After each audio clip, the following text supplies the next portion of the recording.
They tried to fight the corporate press, the media. They attacked YouTube. YouTube attacked back, and they were hoping to shut down shows like this, but it didn't matter. And I've explained this quite a bit.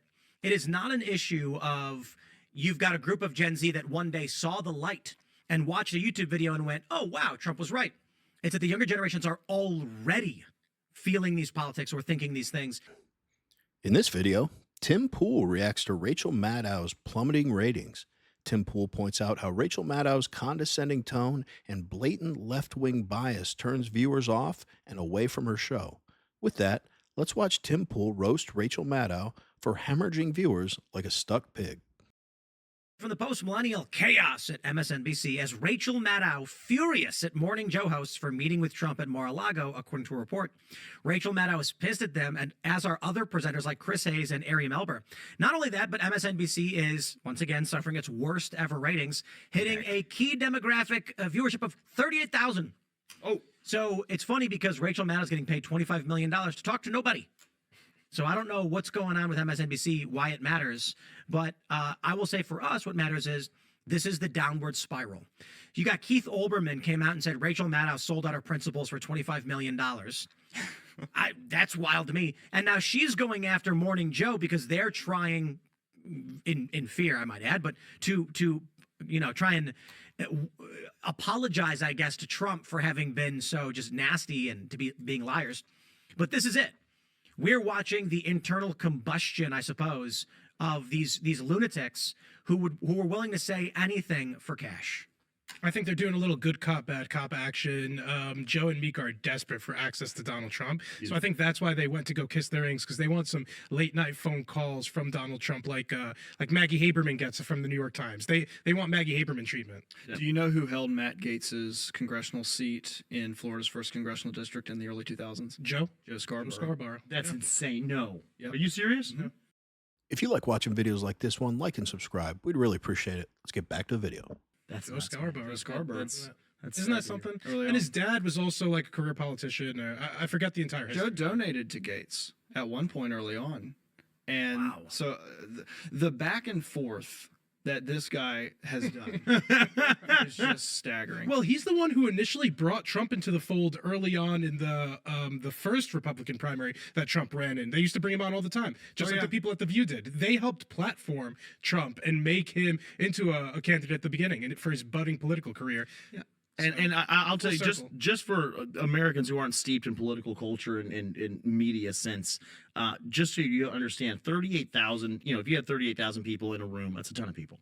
But like literally on this Instagram story post, I think I get 300,000 views on average. If these guys are getting 38,000 on MSNBC and they're being paid $25 million a year, it's insane. The math does not make sense. More than that, you get those numbers in the key demographic. Most of the people watching at MSNBC are 65 plus and not advertiser friendly, not an advertiser friendly age Absolutely. group. Such an enormous shift to independent media, to social media platforms, and also the plurality of these platforms allows for the competition.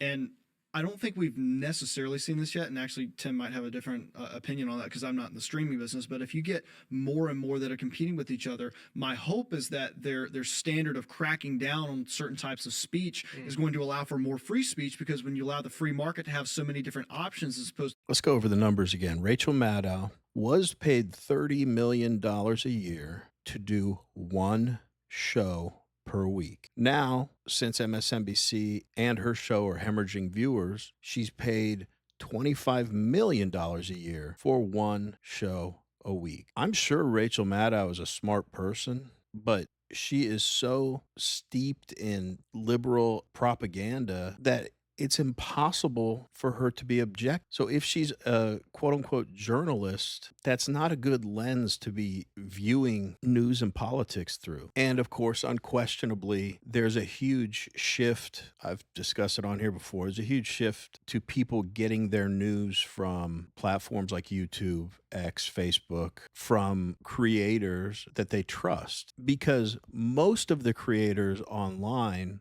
are independent. So they're not beholden to any narrative like, MSNBC, CNN, and even Fox News. So I think people that do follow politics would prefer to get their information from someone they trust that's independent. And even if that person ends up being wrong, at the very least, unless they're like a proven grifter like David Pakman or Sam Cedar or something, but if that person has always, at least in their eyes, appeared to be honest with their opinions, even if they do end up being wrong from time to time, the viewers know that this person is telling them what they believe the truth is on whatever story they're covering. And I didn't realize that what they just mentioned, they said that of these 38,000 views, that is ridiculous. That's nothing. I mean, that is a sign that legacy media is close to cooked. But of those viewers, the fact they're saying a large number of them are 65 plus, that should tell you it's not just like, oh, the young people get their information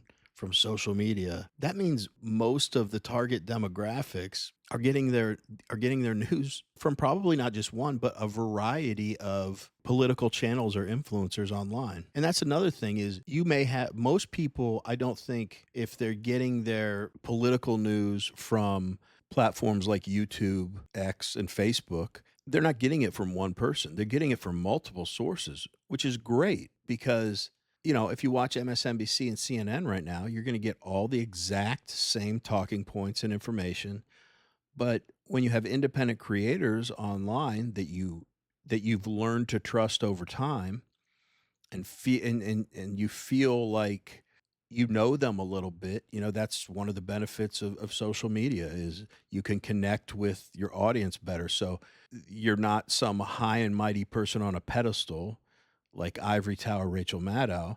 You usually watch people that you feel like you can relate to. So they may like a few different, influencers or political commentators online that they trust, and they can watch all of them, and they may have varying or differing views on these topics, which gives the viewer multiple perspectives and a lot of information that they can then absorb and then cultivate their own opinion, as opposed to just being told that you're an idiot by MSNBC, Rachel Maddow, and Morning Joe if you don't agree with everything they say or if you're not voting the way that they think you should. Anyway, let's get back to the video. To one individual having a monopoly, it allows for many people to choose from those different options. I think that's what you see on X. They tried to fight the corporate press, the media. They attacked YouTube. YouTube attacked back, and they were hoping to shut down shows like this, but it didn't matter. And I've explained this quite a bit. It is not an issue of you've got a group of Gen Z that one day saw the light and watched a YouTube video and went, oh, wow, Trump was right.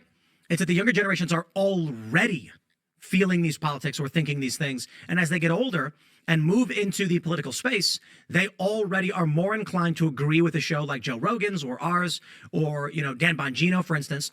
So when they try to suppress and censor this at the corporate level, like Google or whatever companies, it works for a period, but eventually cable news loses all its money and the advertisers step in and they're like, why can't we advertise on the biggest shows? And YouTube eventually has no choice but to back off and reduce the censorship because this is where the conversation is going to happen. They have no choice at this point but to say, this is the direction the country is going. Trump won. He won the popular vote. The Republicans won everything. And the reason they lost is because they tried. Yeah, I've noticed forever the mainstream liberal media trying to minimize or denigrate online independent creators. Like anytime an opinion starts to catch on that they disagree with, they'll be like, can you believe these people are getting their information from Joe Rogan? Like he knows anything? Like when Joy Behar's like, he believes in dragons. Like people see through it. And if they haven't learned already, they will continue to learn that just makes them look like a-holes and completely out of touch, which we all know that they are, but it exposes them even more because like they've said, and I've said 100 times, that's where most people clearly are getting their news from. I'm surprised it hasn't happened already, but it's just a matter of time before legacy media, because they know that people have shifted to getting their news online. And it's just a matter of time before legacy media makes a pivot to online content and starts to dump a ton of money into this medium. I'm surprised they haven't done it already, to be honest, because they clearly see their viewership dropping. They know where people are getting their news from. I feel like at this point, maybe they're just stubborn, and they kind of look like dinosaurs that just are like, this is the way we did it in my day, and it's just not working anymore.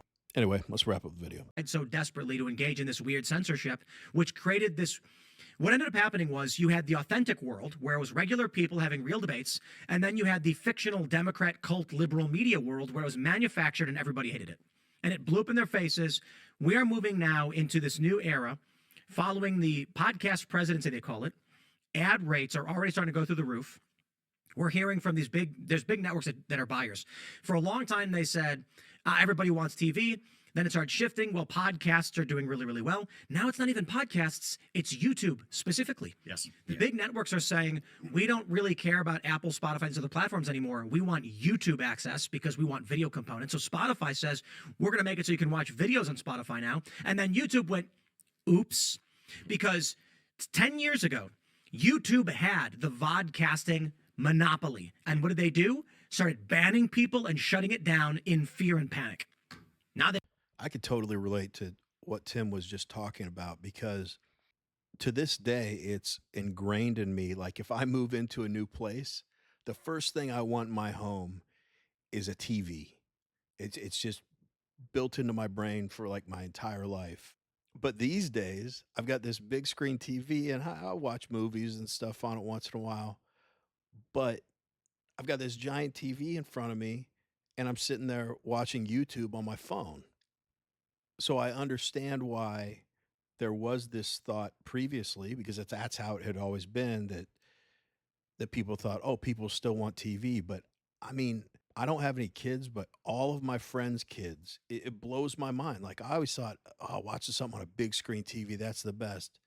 Every single one of their kids, they might be sitting there in their bedroom with a TV, but they're watching on their phone or iPad.